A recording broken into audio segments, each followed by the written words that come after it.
In one of his essays, Thomas Eliot, the winner of Nobel Prize for Literature, writes that Dante is the most universal poet, and mainly talking about the fact that Dante created a new literary language. Today we're talking about one of the greatest literary works of all time, about Dante's Divine Comedy. One of the very first public commentators of Dante's work was Giovanni Boccaccio, who actually added this very epithet divine to the simple designation of Dante himself, who called his work just a comedy. The exact date of the beginning of work on the poem is unknown, but presumably between 1304 and 1307, when Dante finally broke with his political work, and it seems that poet worked on it for the last 15 to 18 years of his life. Dante is not yet a poet of Renaissance, he is a poet of Middle Ages.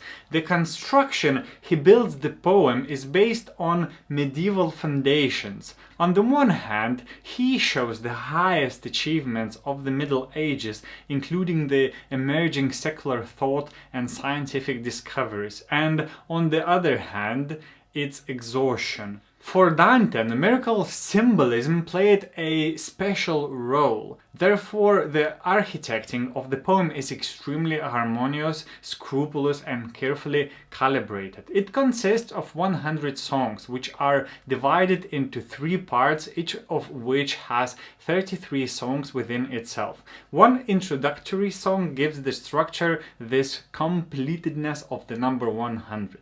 Also, number 3 is primarily associated with the Trinity. Also, a very important number for Dante is number 7, associated with number of Catholic sins and virtues. And of course number 9, which he considers personally significant because it is Beatrice's number, which simultaneously consists of triplets.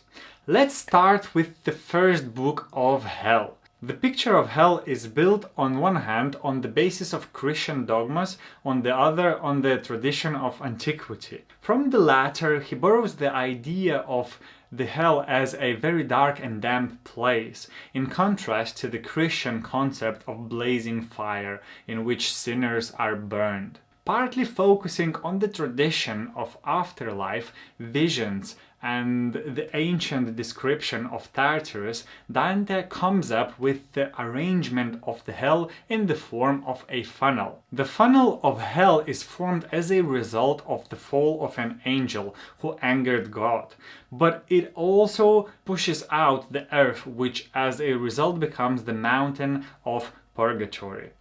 Dante fuses into a single world many different traditions and philosophical ideas about sinfulness. In Dante's Hell, there are not 7 circles of sin corresponding to classical classification.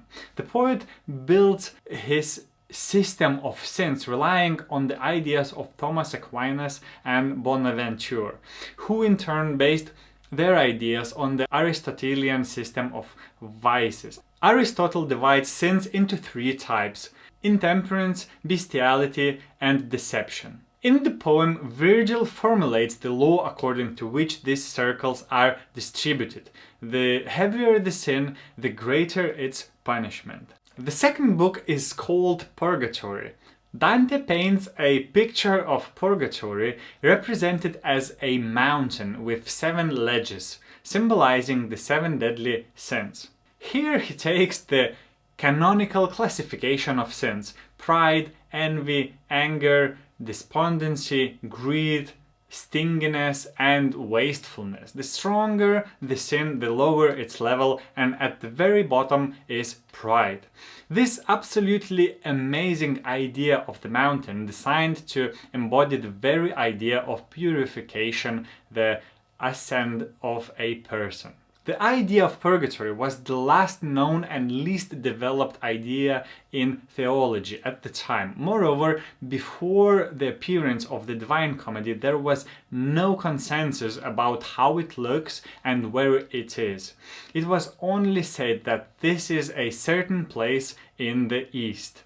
In this light, the depiction of purgatory by Dante to a large extent apparently influenced the formation of the Catholic dogma about it, since the theological design of purgatory takes place after the death of poet. And the final book of Paradise. Firstly, this is the Old Testament paradise of Adam and Eve, and secondly, it is heavenly paradise, heavenly Jerusalem, in which Christ and the souls of the righteous dwelt after the ascension. Dante's earthly paradise is located at the top of purgatory, between which is a wall of fire as the lightest element. This is where the main cosmological scheme is turned on and the main synthesis of astronomy and theology takes place. The heavens do not rotate themselves but are set in motion by angels. Dante himself said, "My task is to bring a person out of a state of unhappiness to a state of happiness." And he sets the task mainly not scientific, not theological, but above all moral. Here too he relies to a large extent on the same Thomas Aquinas, because poetry is not only entertaining, it also has the ability to express truth under fiction. This is not only a poetic fiction, not only a story that should somehow delight, but above all a story about the human path to salvation. The poet's journey into the afterlife must be understood as the journey of the human soul, which undergoes suffering, purification, and gains salvation. And of course, in the highest sense, Dante symbolizes a very difficult process of finding the truth. Thank you very much for watching. Please press the like button if you enjoyed it. Have a very nice day and see you very soon in a next video.